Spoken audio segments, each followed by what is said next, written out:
Assalamu alaikum wa rahmatullahi wa barakatuh. Donc première question, cher. Assalamu alaikum, Abu Abdillah, hayakumullah. Voici ma question. Je vous ai posé il y a quelques semaines une question, mais je ne sais pas si vous avez répondu. Lorsque j'étais en voyage, j'ai raccourci toutes les salats pendant plus de 2 mois, ainsi que salat al-maghrib par la suite. J'ai appris qu'il fallait pas la raccourcir. Que dois-je faire, tauba ou faire des nafila? Barakallahu fikum. Tfadal, cher. Wa alaykoum salam wa rahmatullahi wa barakatuh. En fait, je me souviens d'avoir lu, quand on m'a lu cette question, je me souviens très bien. La personne a-t-elle bien dit, musulman, si j'ai bien entendu, a-t-elle bien dit que elle a fait ça par ignorance, n'est-ce pas? Reprends-moi. Elle a fait ça. Naam. Donc, Inch'Allah Ta'ala, c'est pas la peine qu'elle recorrige, surtout que les salats maintenant ne sont plus à l'heure.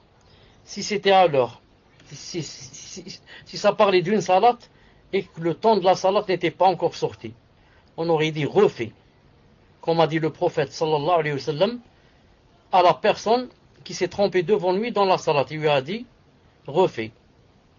Il a refait, il lui a dit refait. Comme ça 3 fois. Pourquoi? Le temps n'est pas encore sorti. Mais la femme qui est venue lui dire que j'ai pas prié pendant je ne sais pas combien de temps, car j'ai les menstrues, alors qu'elle avait les métrorragies, alors qu'avec les métrorragies on doit prier, il lui a pas dit va rattraper les prières, car le temps là c'est sorti. Ensuite elle a fait ça avec jahl, avec ignorance. Allah subhanahu wa ta'ala alam. Mais musulman, maintenant c'est moi qui te pose une question.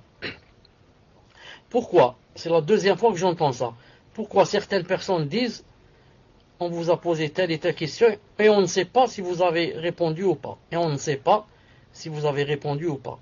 Qu'est-ce que ça veut dire ça? C'est la deuxième fois que j'entends cela. Est-ce que ça veut dire que des fois, la personne pose la question et elle s'en va, je ne sais où, peut-être faire le ménage ou je ne sais pas où, et ensuite elle se dit est-ce qu'il a répondu ou pas, ou bien il y a où il y a des choses que je ne sais pas. Donc s'il y a des gens qui font comme ça, je ne leur conseille pas de faire comme ça. S'il y a des gens qui posent des questions, ensuite s'en vont, je ne leur conseille pas de faire comme ça. Je ne leur conseille pas de faire comme ça, car je vais répondre et parler peut-être longuement, et la personne n'entend pas sa réponse. Et ensuite elle vient, la personne vient reposer une question à la place d'une autre personne. C'est-à-dire qu'à cette question, on a déjà répondu. Normalement, c'est une autre personne qui va poser la question, une question nouvelle, bi'idhnillahi ta'ala. Donc si quelqu'un n'est pas sûr qu'il l'entend, qu'il peut entendre la réponse, il vaut mieux, Inch'Allah, qu'il attende jusqu'à ce qu'il soit sûr, Inch'Allah ta'ala, qu'il puisse l'entendre. Tfaddal. Question suivante, cher. Assalamu alaikum. Qu'Allah vous préserve et vous récompense, cher. Est-ce qu'il est obligatoire de fermer les fenêtres pendant 1 heure après le maghrib? Car des fois, il fait très chaud. Ma question est, est-ce que le fait de fermer avec un rideau ou un voile, sans fermer la fenêtre, est suffisant? Ou faut-il obligatoirement fermer la fenêtre? Tfaddal, cher. Je ne connais aucun dalil, ou là aucun savant, qui a dit qu'il fallait fermer les fenêtres comme ça pendant 1 heure. Pendant 1 heure. Je n'ai jamais entendu ça, ni lu ça. Ce que je sais, c'est que pendant le coucher du soleil, juste au moment où le soleil se couche et il commence à faire noir, il y a des djinns qui vont se disperser. Donc à ce moment spécialement, qui est peut-être d'un quart d'heure ou 20 minutes, il n'est pas conseillé de laisser les enfants dehors. Il n'est pas conseillé de laisser... Une seconde, Inch'Allah. Donc je disais, Inch'Allah ta'ala, salam alaikum, je disais que, pour dire comme ça 1 heure, je ne connais aucun savant qui a dit ça. Je sais que pendant le quart d'heure à peu près, peut-être 20 minutes, le temps où l'obscurité est en train de se répandre, ce n'est pas bien pour les enfants. Ce n'est pas bien pour les enfants. Et que de préférence, c'est une recommandation, pas une obligation. De préférence, que les portes et les fenêtres soient fermées bi'idhnillahi ta'ala. Mais ça ne veut pas dire que si quelqu'un n'a pas fermé, que quoi? Que il est dans le péché. Ou alors que absolument il va être persécuté par les djinns là.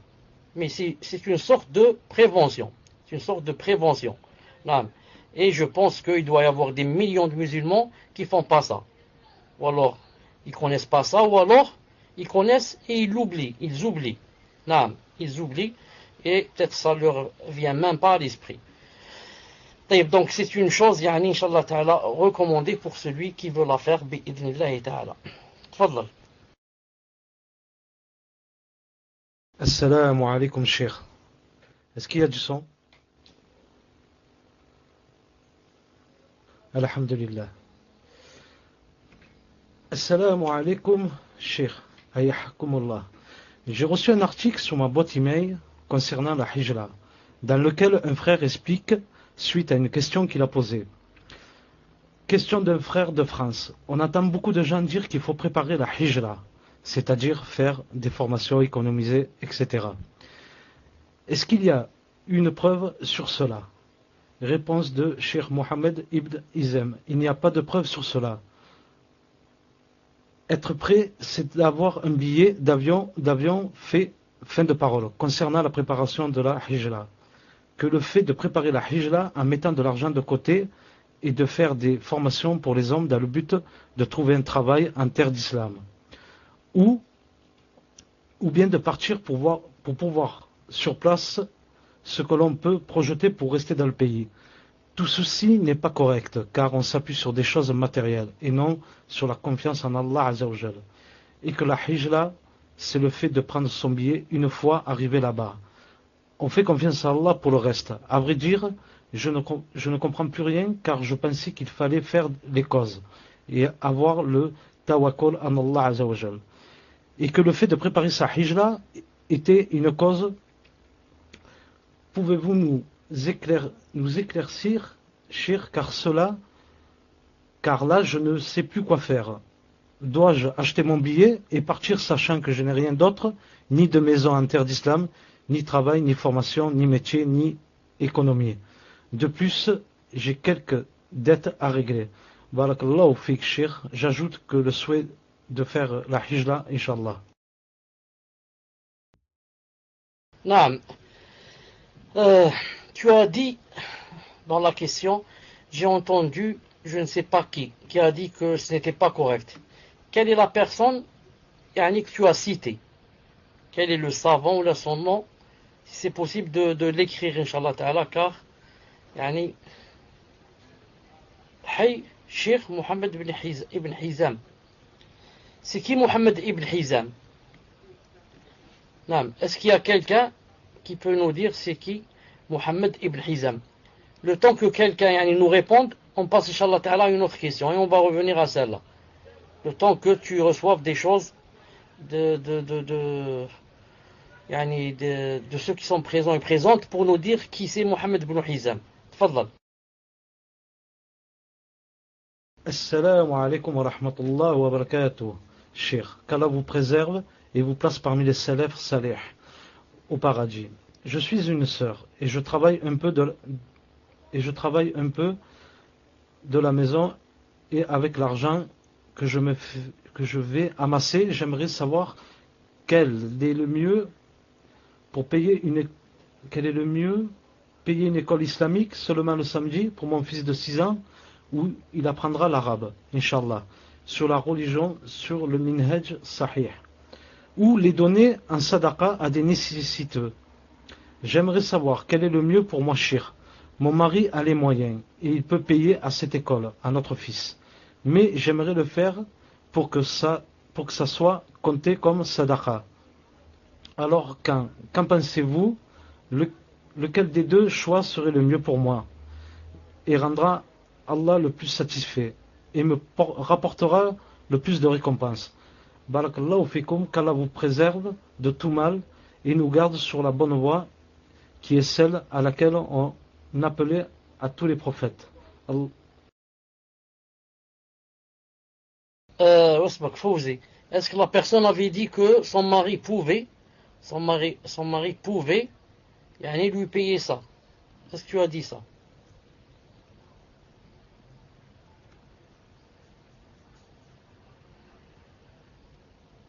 Naam, alhamdulillah. Donc je dis, Allah subhanahu wa ta'ala alam, si maintenant elle est sûre que son mari peut payer à son fils, et va le faire entrer dans cette chose-là. Alors autant donner cet argent à des nécessiteux. Pourquoi?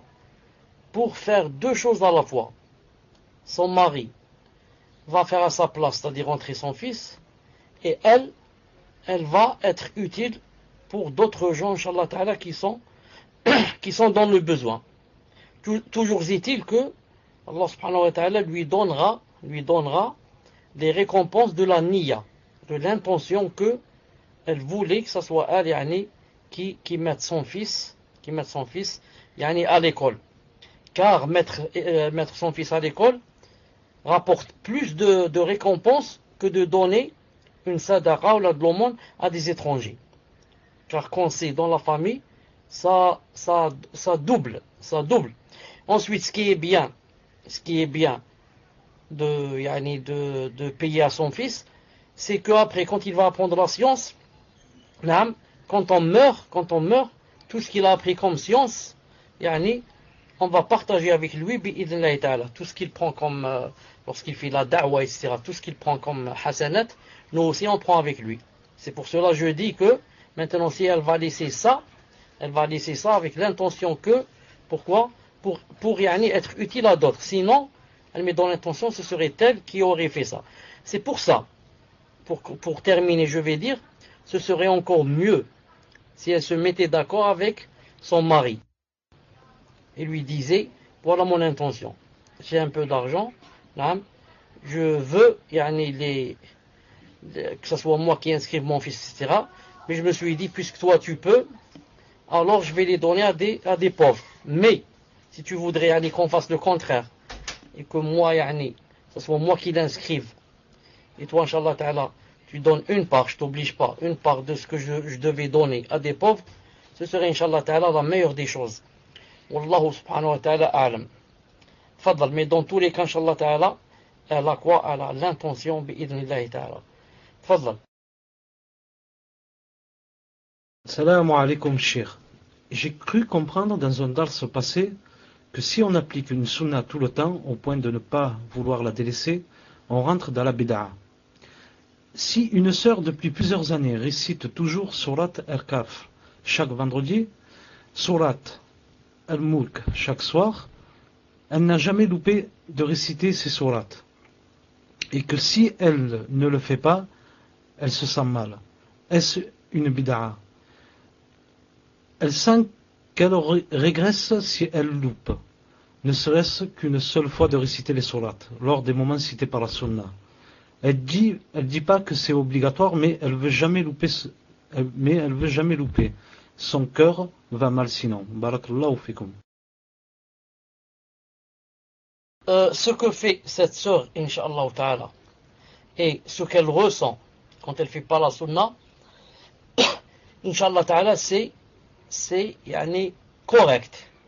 Elle est, Inch'Allah Ta'ala, dans le droit chemin et dans la clairvoyance. Pourquoi? Car quand elle ne loupe pas la sunna, ici, dans le cas de lire Surat al-Mulk avant de dormir, ou alors de lire, par exemple, Surat al-Kahf le vendredi, si elle ne loupe pas, c'est parce que le prophète sallallahu alayhi wa sallam lui-même l'a dit. C'est-à-dire, a dit que celui qui lit le vendredi, ça veut dire chaque vendredi, Surat al-Kahf aura telle et telle récompense. Bien sûr, pour ceux qui disent que le hadith est authentique. Et lui-même, il a été rapporté de lui, alayhi salam, qui ne dormait jamais sans lire quoi? Sans lire Surat al-Mulk. Surat al-Mulk. Donc, elle, ce qu'elle est en train de faire, elle est en train de faire exactement ce que faisait le prophète, sallallahu alayhi wa sallam. L'essentiel, c'est de ne pas se dire dans le cœur que c'est obligatoire. Et que puisque j'ai loupé, donc je vais avoir des péchés. D'ailleurs, même le prophète sallallahu alayhi wa sallam a dit dans un hadith authentique, a dit que pour la personne qui lit par exemple le Coran, qui a par exemple l'habitude de lire par exemple, je dis un exemple, chaque jour par exemple il lit par exemple 100 versets ou là, ce qu'on appelle le wird, ou la hizb ou là. Ensuite, aujourd'hui par exemple j'ai pas pu, j'avais des préoccupations ou quelque chose. Il a dit c'est de la sunna de le rattraper le lendemain. Bon, donc la sunna ici, même on la rattrape, à condition que, il a dit ça dépasse pas Dhuhr. C'est-à-dire le lendemain, on a toute la matinée à condition que ça dépasse pas Dhuhr, pour rattraper quelque chose qu'on lisait du Coran tout le temps. Donc non seulement ici, il a dit on lit tout le temps, mais mieux encore, il a dit on rattrape alors que c'est de la sunna. Et le fait que la personne sente, quand elle a raté la sunna, on va pas dire c'est de la bid'a, mais on va dire encore c'est de la foi. C'est que, masha'Allah, elle a de la foi au point où, quand elle rate quelque chose qu'elle a l'habitude de faire comme ça tout le temps, et une sunna bien sûr qu'elle n'a pas inventé de sa tête, elle sent un malaise dans son cœur, ou bien elle sent qu'elle a fait comme, si je puis dire, une faute, alors qu'Inch'Allah Ta'ala, elle n'a pas de péché pour cela. Naam, tfaddal. Assalamu alaikum wa rahmatullah, Cheikh. Je voulais connaître la différence entre al-mashya et al-irada. J'ai entendu dans un dars qu'Allah utilisait al-mashya pour la volonté universelle et al-irada pour la volonté juridique. Est-ce vrai? Barakallahu fikum wa jazakallahu khair. Fawzi, est-ce que tu n'as rien reçu pour le savant, ou je ne sais pas qui, Hazim, ou Ibn Hazim, ou Ibn Hazm. Attends, j'ai oublié son nom, attends, je vais lire un peu plus haut. C'est qui, Mohammed ibn Hazim.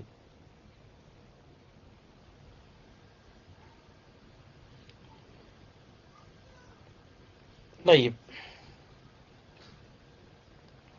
Donc on dit que la personne ne connaît pas cette personne, Mohammed ibn Hazim. On lui a seulement envoyé un email avec la parole, cette personne et une autre personne explique le reste. La personne souhaite votre avis. Et puisqu'elle dit que la personne souhaite mon avis, donc je vais donner mon avis, c'est tout. Puisque la personne dit que elle souhaitait mon avis, je vais lui dire mon avis, c'est tout. Pour moi personnellement. Parce que je ne sais pas, peut-être la personne qui a dit ça c'est un savant que je ne connais pas, Allah alam. Pour moi, Allah subhanahu wa ta'ala alam, prendre un billet d'avion ne suffit pas. Pour moi. Non, prendre un billet d'avion et descendre dans le pays où je vais faire hijra sans n'avoir rien préparé. Non, sans n'avoir rien préparé. Ni savoir où je vais, ni savoir où je vais m'installer, ni savoir où je vais dormir. Surtout je suis peut-être avec ma femme, mes enfants. Pour moi, Wallah ta'ala alam. Peut-être que je suis fautif, peut-être que je suis dans la faute. Pour moi, ça se fait pas. Pourquoi? J'ai dit plusieurs fois que les Sahaba, quand ils ont fait la hijra, il y avait les Ansar, il y avait les Médinois qui les attendaient et qui ont partagé avec eux la maison, l'argent et la femme. Celui qui avait 2 femmes, il disait à l'autre, regarde celle qui te plaît, je vais la divorcer et tu l'épouses. Donc, les Sahaba eux-mêmes, quand ils ont fait la hijra, il y avait des gens là-bas qui les attendaient. Deuxièmement, le prophète sallallahu alayhi wa sallam, est-ce qu'il y a quelqu'un qui a plus de tawakkul que lui? S'il va dire il y a quelqu'un qui a plus de tawakkul que le prophète sallallahu alayhi wa sallam, parmi les gens ordinaires, celui-là, il a dit quelque chose de grave. Taïb. Alors le prophète sallallahu alayhi wa sallam lui-même, quand il a fait la hijra, il ne l'a pas fait comme ça, il est sorti de la maison, il est allé direct vers Médine. Mais vous savez qu'il s'est caché, et que Abu Bakr avec Abu Bakr, et que Asma leur rapportait le manger en cachette, et que ils ont loué, si on peut dire loué un homme, un kafir, Abdullah ibn Urayqit, un kafir, spécialement loué, c'est-à-dire ils lui ont donné de l'argent, spécialement pour qu'il leur montre le chemin. Pourquoi? Pourquoi le prophète sallallahu alayhi wa sallam n'a pas dit je suis la meilleure créature sur terre, je n'ai pas besoin d'une personne et encore moins d'un kafir. Moi, pour faire la hijra, j'ai besoin d'un kafir. Moi, je demande à Allah Ta'ala de me montrer le chemin et je pars. Moi, je demande à Allah Ta'ala de m'envoyer des anges, ils vont me montrer le chemin. Et je pars, je sors dans la nuit, j'arrive. Alors que il a pris des causes, subhanallah l'azim.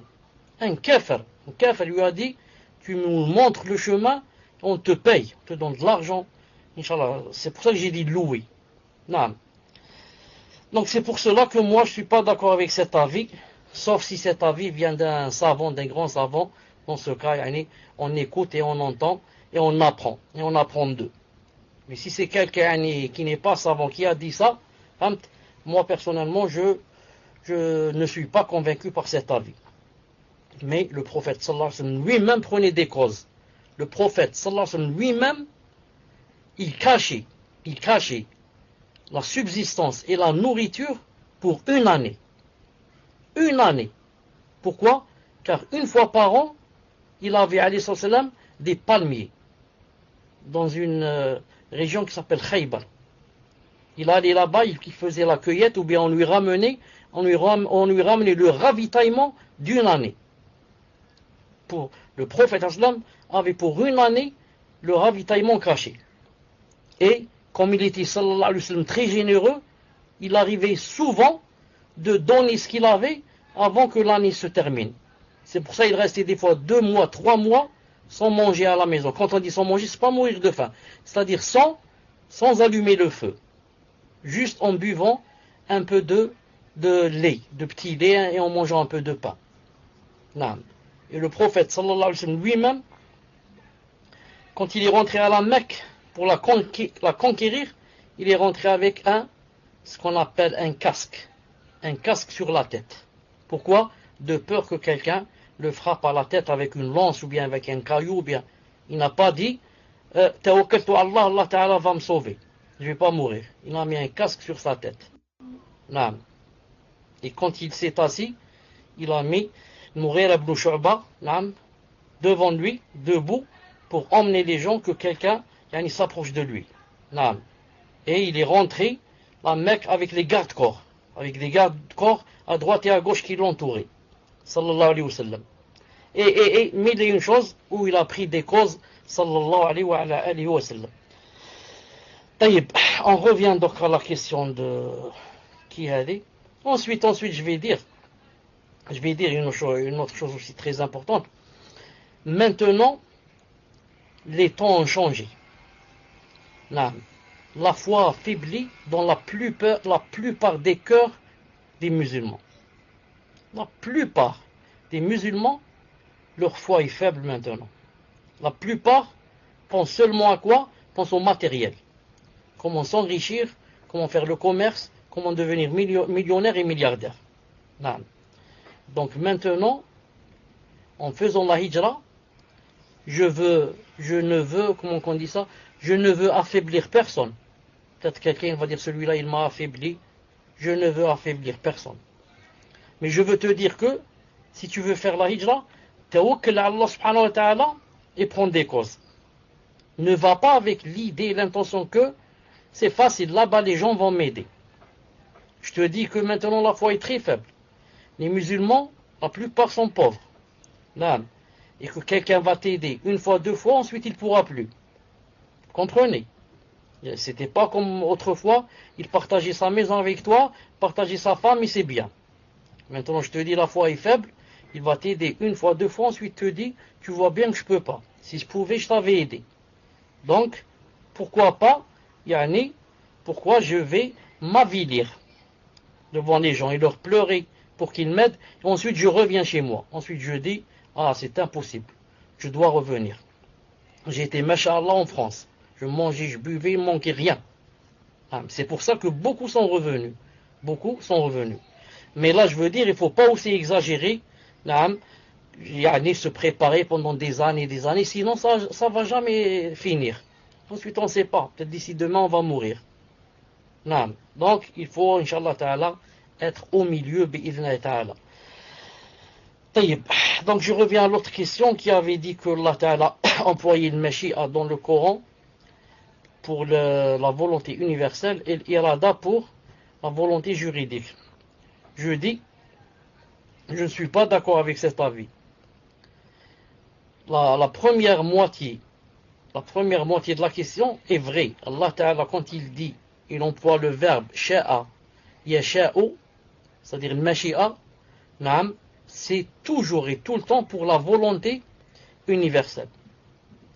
Mais quand il emploie le verbe arada yuridu, c'est des fois l'universel et c'est des fois la juridique. Voilà, Inch'Allah Ta'ala, l'avis le plus juste. Non. Quand Allah Ta'ala emploie dans le Coran le Mashi'a, c'est toujours universel. Quand il emploie l'irada, c'est des fois universel, ça devient Mashi'a, et des fois quoi? C'est juridique, ça devient Mahabba, ça devient amour. Non. Tfadal, Inch'Allah Ta'ala, pour une autre question. Assalamu alaikum wa rahmatullah. Est-ce qu'une femme musulmane peut se dévoiler devant une femme mécréante? Pouvez-vous nous expliquer le terme utilisé par Allah à leur femme dans le verset, et qu'elles ne montrent leur atout qu'à leur mari, ou à leur père, ou au père de leur mari, ou à leur femme? Surat la lumière, verset 31. Barakallahu fikum, qu'Allah vous préserve, ainsi que tous les croyants. Naam, fikum barakallah. Si les personnes qui posent les questions disent salam alaikum, moi je dis donc alaikum salam rahmatullah wa barakatuh. Maintenant, si j'oublie, ça veut dire que j'oublie est-ce que la personne a dit salam alaikum ou pas. Donc je dis, yani comme ça, alaikum salam en général, même si des fois j'ai pas entendu salam alaikum. Al-Muhim. Le verset où Allah subhanahu wa ta'ala a montré quelles sont les catégories de gens auxquelles la femme a le droit de montrer yani, certaines choses. Yani, et ces gens-là auxquels elle peut montrer certaines choses, si ce sont des hommes, ça s'appelle maharim. Ils ne peuvent jamais épouser cette femme. Et cette femme ne peut jamais se marier avec ces hommes-là. Non. Donc ça s'appelle, ce sont les pères, les fils, etc. Comme dans le verset Sourate An-Nur. Et vers la fin, il a dit, ou leurs femmes. C'est-à-dire que c'est permis aussi qu'elles montrent à leurs femmes ces choses-là. Et quand on dit ces choses-là, ça veut dire le visage, le cou, un peu au-dessous du cou, là où la femme met la chaîne,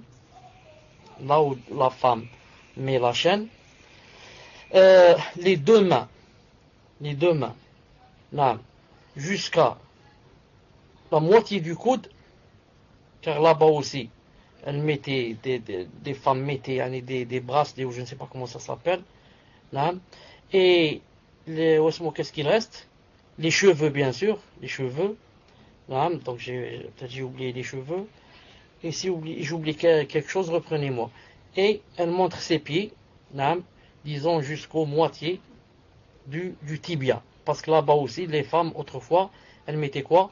Elles mettaient des sortes de bracelets, comme ça, dans les pieds. Qu'est-ce que je voulais dire? Les femmes ici, donc Allah Ta'ala dit, c'est permis donc qu'elles montrent ces choses-là aux femmes. La plupart des savants, Allah Ta'ala n'a pas dit aux femmes, a dit à leurs femmes. Nisa'ihin, leurs femmes. Qu'est-ce que ça veut dire ici, leurs femmes?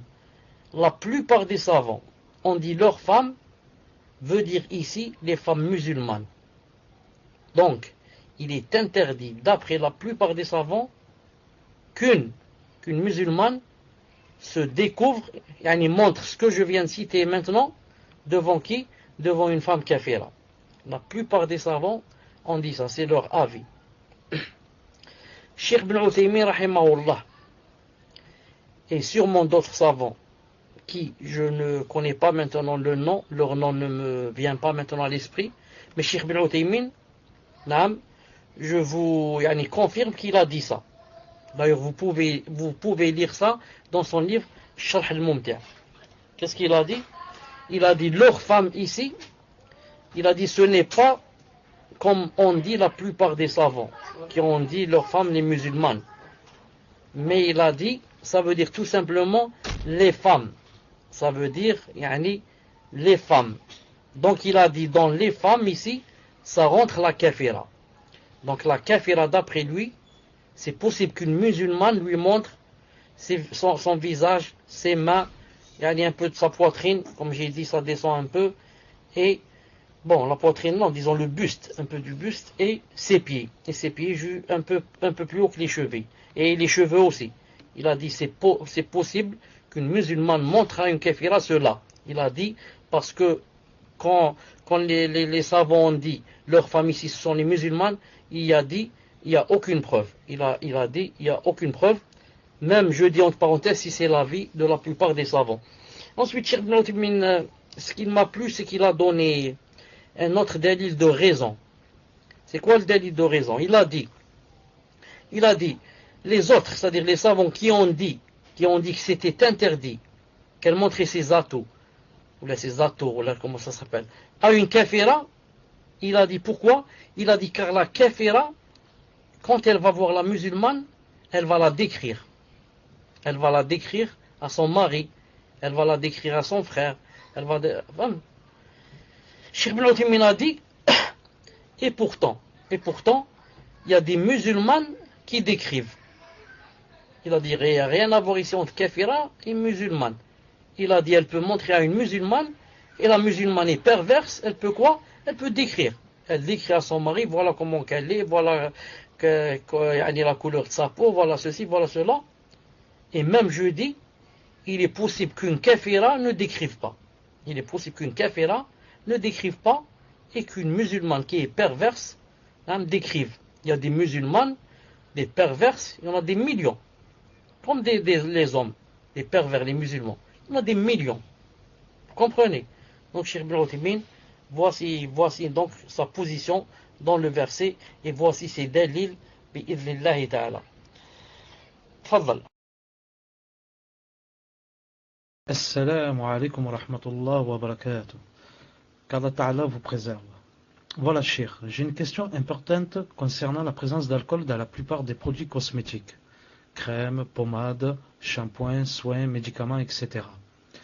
Cela me perturbe. En faisant des recherches, j'ai trouvé une fatwa de Cheikh Ibn Baz, rahimahullah, qui dit que l'alcool éthylique est un composant enivrant. Et une fatwa de Mufti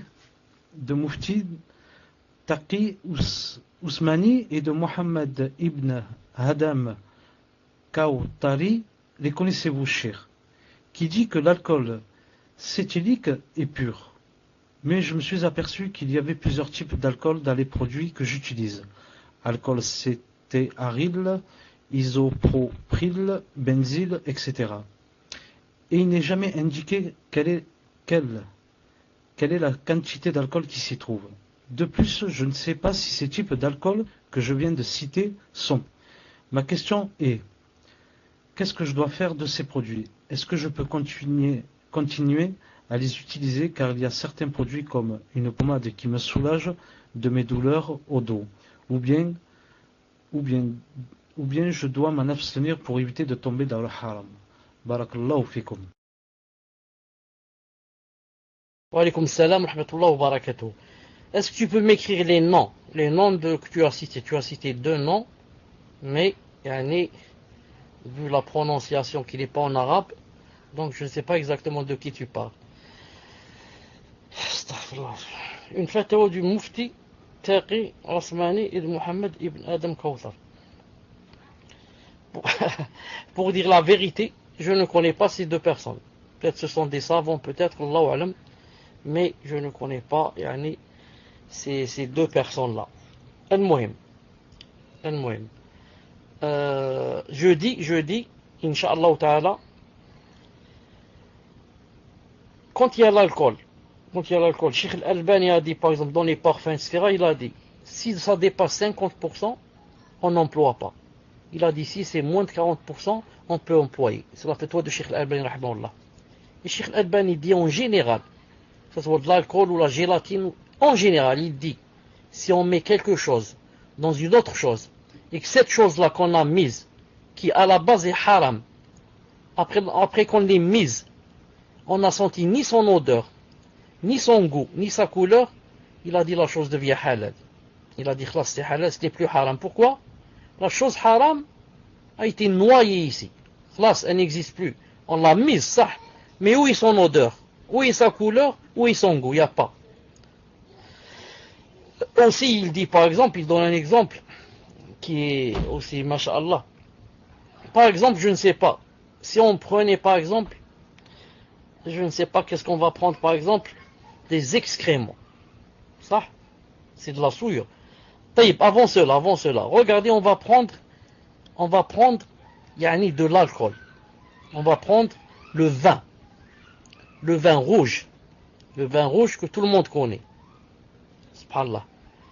Il était par exemple quelque part stocké, et ensuite on est allé voir le vin, on a trouvé qu'il est devenu quoi? Qu'il est devenu khal, vinaigre. Il n'est plus vin, il est devenu vinaigre. Est-ce que c'est halal ce vinaigre ou là c'est haram? C'est halal. Ceux qui ont dit c'est haram, on dit pour les personnes qui ont ajouté des choses à ce vin, ils l'ont transformé. Ils l'ont transformé en vinaigre. Mais pour celui qui se transforme tout seul par Allah subhanahu wa ta'ala, les savants sont unanimes pour dire que c'est halal. Donc on va dire ici, comment à la base c'était du vin qui enivrait et qui, si tu le buvais, tu allais faire un grand péché, alors que maintenant, subhanallah, puisqu'il s'est transformé, il est devenu du vinaigre, c'est permis de le mettre dans la salade, etc. Pourquoi? Donc il a perdu le goût du vin et son odeur et aussi sa saveur et sa couleur. Il a tout perdu, donc ce n'est plus lui, c'est autre chose. Donc je dis à cette personne, c'est comme ça, Inch'Allah ta'ala, la règle qu'il faut suivre, bi'idhnillahi subhanahu wa ta'ala. Ensuite, quand il a dit l'alcool, souillure, pas souillure, je lui dis que l'alcool n'est pas de la souillure. Le vin n'est pas de la souillure. La drogue, c'est pas de la souillure. Non. Tout ce qui est souillure est haram. Et pas tout ce qui est haram est souillure. C'est une règle. Une règle qu'il faut apprendre. Tout ce qui est souillure, c'est haram. Et pas tout ce qui est haram est souillure. L'alcool, c'est haram, c'est pas souillure. La bière, c'est haram, c'est pas souillure. L'or, pour l'homme, l'or, c'est haram, c'est pas souillure. La soie pour l'homme, c'est haram, c'est pas souillure. La statue, c'est haram, c'est pas souillure. La guitare, c'est haram, c'est pas souillure. Tout ce qui est souillure est haram, et pas tout ce qui est haram est souillure. Wallahu ta'ala a'lam. Donc pour la pommade, pour le dos, etc., Inch'Allah ta'ala, il n'y a pas de mouchkil. C'est pas la peine qu'elle commence à faire des waswas, est-ce que ça contient ceci, ça contient pas cela. Ça allège tes mots, bi'idnillahi ta'ala. Toi tu ne prends pas cette chose pour le but de t'enivrer. C'est pour ça que les savants, comme dit Cheikh Ibn Uthaymin, pourquoi les savants permettent, comment qu'on appelle ça? L'anesthésie. Pourquoi les savants permettent l'anesthésie? Alors que l'anesthésie, quand on va te la donner ou dans la seringue, ou là on va te l'injecter, c'est quoi? C'est quelque chose qui va t'enivrer au point où tu vas perdre la raison. Tu vas plus savoir où tu es et tu vas t'endormir carrément. Pourquoi c'est permis? Ça enlève la raison. Subhanallah al-Azim. Je vais plus savoir ce que je dis, où je suis, est-ce qu'Allah existe, n'existe pas. Normalement c'est interdit. Ça ou la machi ça. Mais les savants, comme dit Cheikh Ibn Uthaymin, il a dit c'est permis. Pourquoi? Parce que je n'ai pas pris ça avec quoi? Avec l'intention de m'enivrer et de trouver la joie et le plaisir d'être ivre. Mais c'est pourquoi? À but médical. C'est à but médical. Imaginez qu'il n'y ait pas l'anesthésie. Comment peut-on seulement enlever une dent? Comment peut-on seulement enlever une dent? Je ne parle pas d'une opération. On va ouvrir à quelqu'un son cœur ou là. Non. Je lui dis seulement on t'enlève une dent sans anesthésie. C'est pas possible. Ça ou là là là. Donc c'est une rahma d'Allah subhanahu wa ta'ala. تفضل. Question suivante. Assalamu alaikum wa rahmatullahi wa barakatuh. Ahsanallahu ilaykum. Qu'Allah vous préserve, vous accorde la santé et fasse de vous et de votre famille des habitants du paradis El Firdaus. Mercredi, je vous demandais d'invoquer Allah pour le beau-fils à ma sœur qui, après une chute de 11 étages, mardi était dans le coma. Jeudi, Allah a remis l'âme de son serviteur. Inna lillahi wa inna ilayhi raji'un. Je vous demande ainsi qu'aux frères et sœurs de cette room d'invoquer Allah pour ce petit de 11 ans, pour sa mère et sa famille. Barakallahu fikum. Question. Les enfants qui meurent non pubères subissent-ils les tourments de la tombe? Tfadal Cheikh. Alaykoum salam wa rahmatullah. Inna lillahi wa inna ilayhi raji'un. قدر الله ما شاء فعل لله ما أخذ لله ما أعطى وكل شيء عنده إلى أجل مسمى. Donc cette femme que يعني تصبر وتحتسب, comme a dit le prophète à sa fille quand elle avait perdu son enfant. Puis Allah subhanahu wa ta'ala va faire descendre dans le cœur de sa mère la patience, et puis Allah subhanahu wa ta'ala l'a récompensé dans ce bas monde et dans l'au-delà, en une grande rétribution pour avoir patienté pour ce qu'elle a perdu comme la chose la plus chère. Et moi, si Allah Ta'ala a pris l'âme de cet enfant, c'est par hikmah, par grande sagesse. Il n'a pas pris parce qu'il veut prendre et qu'il veut faire mal à sa mère, mais il a pris parce que c'est lui qui donne et c'est lui qui prend. Il donne quand il veut, sans te demander est-ce que tu veux ou tu veux pas. Et il prend quand il veut, sans te demander aussi. Mais juste pour t'éprouver, est-ce que tu acceptes ou tu l'acceptes pas, tout en sachant lui, Azza wa Jal. Il sait que c'est difficile. Il sait que ça fait souffrir, il sait que ça fait mal. Mais il veut fortifier ta relation avec lui. Il veut fortifier ta relation avec lui. Et il veut, Inch'Allah Ta'ala, te remplir de récompenses ici-bas et dans l'au-delà. Quant aux enfants, quand ils sont dans la tombe, il y a une grande différence entre les savants. Est-ce que ils seront soumis aux 3 questions: qui est ton Seigneur, qui est ton messager, et c'est quoi ta religion, ou bien non. Mais ils sont unanimes pour dire que les enfants ne reçoivent pas de châtiment dans la tombe.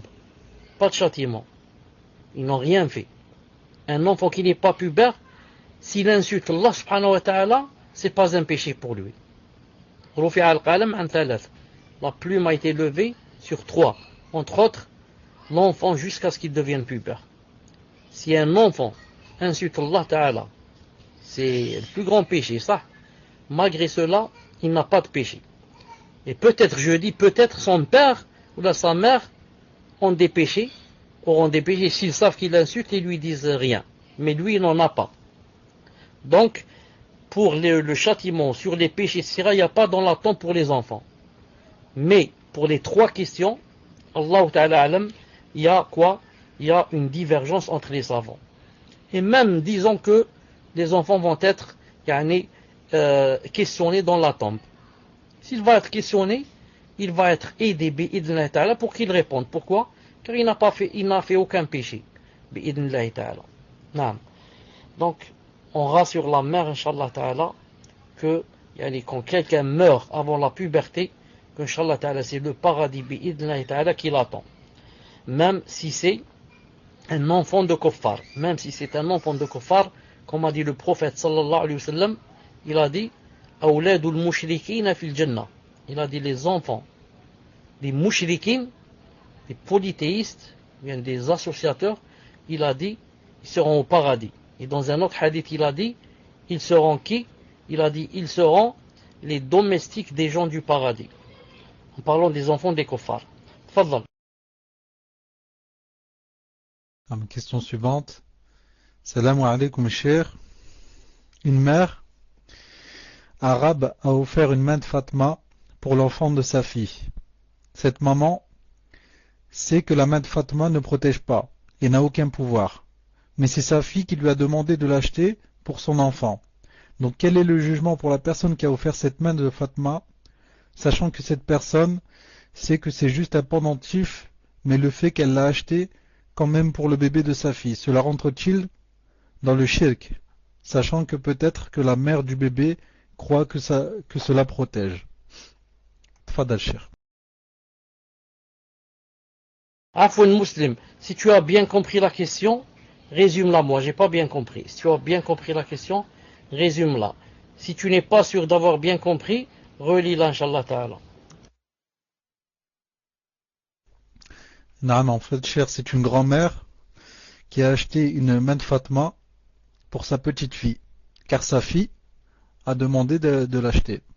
Donc une grand-mère a acheté une main de Fatma pour sa petite fille, car c'est sa fille qui lui a demandé. Donc la fille de cette femme a demandé qu'elle achète cette main de Fatma. Et la personne qui pose cette question dit qu'elle sait que cette grand-mère sait que cette main de Fatma ne peut pas protéger. Mais elle ne sait pas si la mère de la fille sait que peut-être elle croit que la main de Fatma protège. Donc elle demande si c'est du shirk. Si ce n'est pas plus clair, cher, dites-le moi, Inch'Allah. Tfadal, cher. Non, mon fait, c'est pas très clair, c'est pas de ta faute, c'est de ma faute. Parce que quand tu expliquais, il y a quelqu'un qui a ouvert ici la porte, je lui ai parlé. Donc j'ai parlé à mon fils qui a ouvert la porte, et en même temps tu parlais.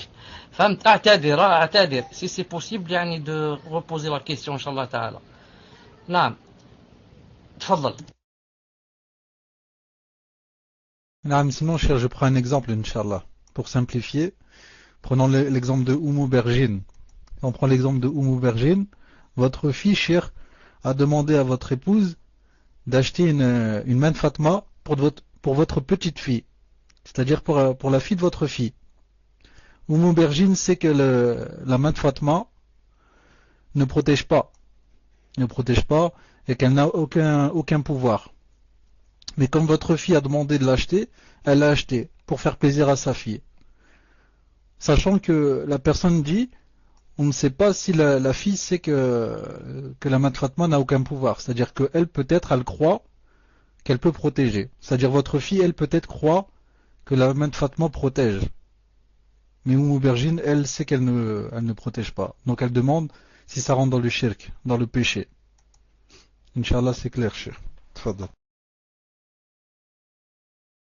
Là, maintenant c'est clair, Inch'Allah Ta'ala. طيب. Donc on va dire aubergine. Quand elle a acheté la main de Fatma, elle savait que yani, la maître c'était du shirk. Mais elle l'a acheté yani, donc avec l'intention qu'elle savait qu'elle n'allait pas éloigner les mots, etc. Mais quand même elle l'a acheté. Donc en l'achetant déjà, certains vont se demander qui est Aubergine. Je crois qu'elle est connue, femme. Aubergine, elle est connue, femme. C'est... Il vaut mieux dire alors qui c'est. Aubergine, c'est Abdillah. Hein? Peut-être d'autres vont croire que c'est une co-épouse. Donc c'est pas une co-épouse. طيب. Alors Aubergine, quand elle a acheté, elle savait que yani, les gens croient que ça éloigne les mots, etc. Mais elle sait que ça n'éloigne pas. Donc dans ce cas, elle savait. Donc en l'achetant quand même, elle a un péché. Si elle l'avait acheté avec l'intention que ça éloigne les mots, etc., elle serait rentrée dans les grands péchés, bien sûr. Parce qu'elle a acheté du shirk pour le donner à sa petite fille. Mais maintenant, en l'achetant et en se disant dans le cœur que non, c'est juste quelque chose comme ça, une parure qui ne fait ni mal ni bien. Mais malgré cela, elle aura un péché. Pourquoi pour avoir acheté quelque chose qui pour les autres c'est du shirk, et yani, c'est un peu comme dit Salah al-Sheikh Hafidahullah, il dit c'est un peu comme quelqu'un qui va mettre un chapelet. Vous savez le chapelet c'est quoi? Le chapelet ce sont les gens de la bid'a qui le mettent. Ils le mettent et ils font le tasbih avec. Certains le mettent dans la voiture pour zama, yani, éloigner aussi le mal, etc. Cheikh Salah al-Sheikh il a dit si quelqu'un l'achète, même en mettant dans son cœur que ça n'éloigne pas le mal et que même yani, ça fait partie de la bid'a, normalement je ne le mets pas mais je l'ai mis, il a dit il a un péché. Il a dit pourquoi? Parce qu'il s'est fait ressembler aux gens de la bid'a. Il se fait ressembler aux gens de la bid'a, ça rentre dans les péchés. Donc ici elle, en achetant cette chose là, elle s'est fait ressembler aux gens du shirk, aux gens du shirk. Donc elle aura un péché pour cela. Et deuxièmement, elle aura un péché pour yani, égarer les autres aussi. L'autre, yani, peut-être sa fille, yani, peut-être qu'elle croit que ça éloigne le mal.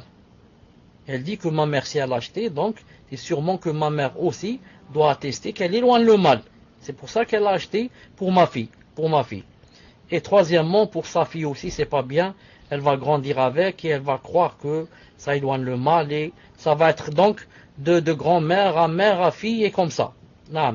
Donc c'est très dangereux ce qu'elle a fait, si c'est possible de revenir marche arrière et de corriger et d'enlever cette chose et de dire je me suis trompé, c'est haram, mais je vais vous acheter Inch'Allah Ta'ala une autre chose à sa place, et elle casse cette main de Fatma pour qu'elle tombe pas chez des autres, bi'idnillahi ta'ala. Tfadlal Inch'Allah Ta'ala pour une autre question, et je dis à la personne qui s'appelle Wal-Asr, si elle est avec nous, s'il est avec nous l'Asr, qui ne m'a pas encore envoyé dans le Gmail ce que j'attends, qui ne m'a pas encore envoyé ce qu'il avait promis d'envoyer. Tfadlal Inch'Allah Ta'ala pour une autre question. J'espère que l'Asr ne va pas m'envoyer la main de Fatma. Je parle d'une lettre et pas de la main de Fatma. Attention. Il va dire, puisqu'on parle de la main de Fatma, il insinue. Tfadlal. Une question suivante, Inch'Allah, cher. Assalamu alaikum, cher. Le niqab est-il obligatoire? Barakallahu fikum. Alaykoum salam wa barakatuh. Ça se voit que cette personne est nouvelle peut-être dans le salon. Les savants ont divergé sur le niqab. La personne doit, Inch'Allah Ta'ala, lire les dalils de cela et les dalils de cela. Si elle prend avec l'avis qui dit que c'est obligatoire, alors qu'elle mette l'obligation seulement pour elle. Elle ne dit pas aux autres, c'est obligatoire de le mettre. Mais elle dit, moi je suis convaincu que c'est obligatoire, alors elle le met. Et si elle prend de l'avis que c'est pas obligatoire, elle dit que c'est pas obligatoire seulement pour elle. Elle ne dit pas aux autres, pourquoi vous avez mis le niqab? Non, c'est interdit de le mettre. Vous avez compris? Donc elle lit les dalils et elle voit avec quoi ce qu'elle est convaincue. Mais maintenant, si elle m'a posé la question à moi, donc moi je dois lui répondre, avec ce que j'atteste pour moi que c'est l'avis le plus juste. Mais c'est seulement aussi mon avis. Moi aussi j'ai lu et j'ai choisi. Donc c'est pas obligé que mon avis soit le juste. Je suis de l'avis que ce n'est pas obligatoire. Je suis de l'avis que le niqab n'est pas obligatoire et que c'est seulement recommandé. C'est seulement bien de le mettre. Et que celle qui ne le met pas n'a pas de péché. C'est la chose avec laquelle je réponds et je prends la responsabilité demain devant Allah subhanahu wa ta'ala pour avoir répondu de cette manière. Non. Tfaddal Inch'Allah ta'ala, encore une question parce qu'il appelle maintenant l'adhan. La dernière. Non, mes chers, donc dernière question. Assalamu alaikum wa rahmatullahi wa barakatuh, cher. Qu'Allah vous préserve et vous élève en degré ainsi que les administrateurs. Comment faire pour les horaires de prière lorsque les calendriers affichent des heures de salat parfois en retard de 15-20 minutes et également pour le jeûne, siyam. Barakallahu fikum, jazakumullahu khayran cher, ainsi que les admins. Serait-il possible de vous contacter par email ou téléphone cher? Donc je demande à cette personne, Inch'Allah, de me contacter en PV. Tfadal, cher. Akh Muslim, est-ce que tu peux, Inch'Allah Ta'ala, répondre à ma place? Étant-toi là-bas en France, et je vous ai dit plusieurs fois que vous êtes plus savant que moi dans cette chose, car vous êtes là-bas et vous savez quel est le calendrier, disons qu'il y a la tezkiya des savants. Les savants, sûrement, on leur a montré les calendriers qu'il y a en France et ils ont dit que, voilà, c'est ce calendrier qui est plus proche de la charia et plus proche de la sunna. Est-ce que c'est possible, Inch'Allah Ta'ala, que tu répondes, tu prennes le micro, que tu répondes, ensuite tu me donnes encore une fois le micro, car je vais dire quelque chose avant de quitter, Inch'Allah Ta'ala. Tfaddal. Mes chers, sachant que tout dépend de la mosquée là où prie et de quel calendrier sur base. Donc je demande à ce frère, Inch'Allah, de me donner la référence du calendrier sur lequel il se base. Ça dépend, cher. Il y a plusieurs... Sachant que même je sais que certaines mosquées imposent le fait de regrouper le Maghrib et l'Aïcha tous les jours, tous les soirs. C'est pour ça qu'après je sais pas ce qu'il veut dire par... il dit celui de l'UOIF. Et c'est également celui que la mosquée dans laquelle je prie, c'est également celui-là sur lequel il se base. Il dit que c'est un calendrier Ikhwan ou Alaken, c'est celui-là qui est référencé par le culte musulman en France, cher. Tfadal, cher. Là où on dit que en groupe, chaque jour, Maghrib et Isha, c'est pas vrai. Il ne faut pas prendre de cela. C'est interdit de grouper Maghrib et Isha chaque soir. Il n'y a que les chiites qui font cela. Les chiites, Shia, d'accord. Dhuhr avec Asr, toujours en groupe. Maghrib avec Isha, toujours en groupe. Al-Sunnah, non. Tu fais le Maghrib tout seul et tu attends au moins 1 heure ou là 1 heure et demie ou là, tu fais Isha. Taïb. Donc pour le calendrier, je crois que c'est celui-là des Ikhwan. Je crois que le calendrier des Ikhwan est le plus proche de la Sharia comparé aux autres calendriers. Allah subhanahu wa ta'ala alam. Donc vous devez poser une question. Cette question est à quelqu'un qui est bien dans la sunna, etc. et qui vit là-bas en France. Il pourrait, Inch'Allah ta'ala. Voilà, c'est sur celui-là, Allah ta'ala alam, que la plupart se basent en France. Allah subhanahu wa ta'ala alam. Maintenant, pour terminer, je vais dire que nous sommes samedi ou mercredi, une seconde. C'est quoi? Samedi, Lyon, ça? D'accord. C'est samedi aujourd'hui. Samedi, voilà. Le prochain cours, Inch'Allah ta'ala, c'est mercredi.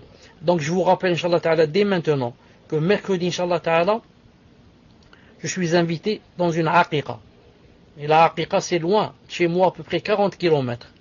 Donc, le cours n'aura lieu que après Salat al-Isha. Quand je dis Salat al-Isha, c'est maintenant Salat al-Isha. Quelle heure qu'il est maintenant? Il est 22h. 22h, il vient d'appeler à la Salat. Ça veut dire après la Salat, il faut une demi-heure donc.